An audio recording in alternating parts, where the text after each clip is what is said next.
Salut à toi, très heureux de te retrouver dans cette nouvelle vidéo dans laquelle je vais te parler de départ. Tu le sais peut-être, si tu as déjà participé à une course de motocross, le départ, c'est pas évident. C'est pas évident parce qu'il y a le stress, il y a pas mal de stress lié au fait qu'il y ait beaucoup de concurrents à côté de toi et que tous tes concurrents veulent partir devant. Donc là, ça rajoute une pression supplémentaire à la course.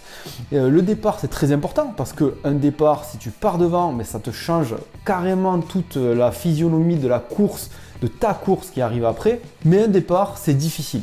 C'est difficile parce qu'il faut avoir la bonne technique, il faut avoir le bon état d'esprit pour partir devant et il faut plein d'ingrédients qui vont faire que tu partiras soit devant, soit dans le wagon de tête. Ça, c'est très important à mon avis pour la progression du crossman, pour ta propre progression. C'est le fait de partir devant dans chaque départ, d'avoir cette bonne technique qui te permet d'accrocher les leaders et d'être avec eux pour progresser, prendre la vitesse, prendre le physique, prendre la technique et prendre tout ce qui fait que tu seras devant sur toutes les prochaines courses. Alors pour les départs, en général, tu peux travailler sur 3 axes. En général, tu peux travailler déjà sur ton état d'esprit. Je t'en ai parlé, l'état d'esprit, c'est quelque chose de fondamental quand on participe à une course et quand on veut partir devant. Cet état d'esprit, ça se travaille, c'est tout l'aspect mental, ça passe par la concentration, ça passe par le fait d'être sûr de toi, de t'être bien entraîné en amont pour être sûr de toi le jour de la course. Et le bon état d'esprit, c'est aussi le fait de transformer cette pression, ce stress, en pression positive ou plutôt en adrénaline qui va te pousser vers l'avant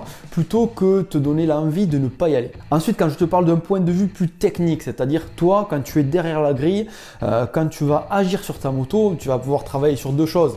En gros, ça va être la position, c'est la première chose, la position que tu vas avoir toi sur ta moto. Si tu as la position idéale, la bonne position, ta moto décollera beaucoup mieux de la grille et tu partiras dans le wagon de tête.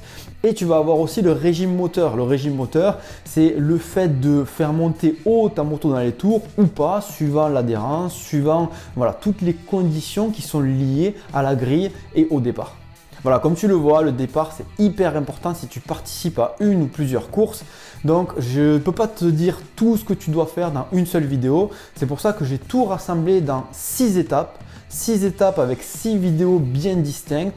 Dans ces 6 vidéos, je t'explique l'aspect mental, donc vraiment de A à Z avant une course, c'est-à-dire à partir de la fin de tes temps chrono, comment tu dois te préparer mentalement, comment tu dois agir pour être prêt pour ton départ. Je te parle du choix de ta meilleure trace et comment préparer ta trace, même si tu as fait un temps chrono qui n'est pas terrible. Tant pis, je te parle de cette trace-là, du choix, de comment tu dois agir quand tu es en prépare et quand tu veux justement avoir la meilleure trace et la préparer. Ensuite, je te parle vraiment de l'aspect technique et ce dont je t'ai parlé tout à l'heure, c'est-à-dire la position idéale. Je t'explique en détail comment tu dois être derrière la grille au panneau 15 secondes, au panneau 5 secondes et dès que la grille tombe. Donc là, vraiment le décollage de la grille, puis le passage de grille pour prendre une roue d'avance par rapport à tes adversaires. Je te parle aussi dans ces 6 étapes de la ligne droite et du premier virage parce que le premier virage c'est aussi important. Ça ne sert à rien d'être devant dans la ligne droite, de freiner très tôt et de se faire passer par tous ses adversaires. Donc je t'explique la plupart des virages que tu retrouves après un départ et comment tu dois l'anticiper. Voilà, donc si ça t'intéresse, si tu participes à une course, si tu veux être meilleur au départ, si tu es intéressé par le fait de suivre ces 6 étapes à la lettre, mais clique dans le lien qui se trouve juste en dessous ou juste en dessus, ça dépend de la plateforme sur laquelle tu te trouves, ça va te rediriger pour t'inscrire à ce programme. Allez, je te dis à tout de suite dans ces vidéos pour que tu saches enfin tout ce que tu dois faire pour partir devant.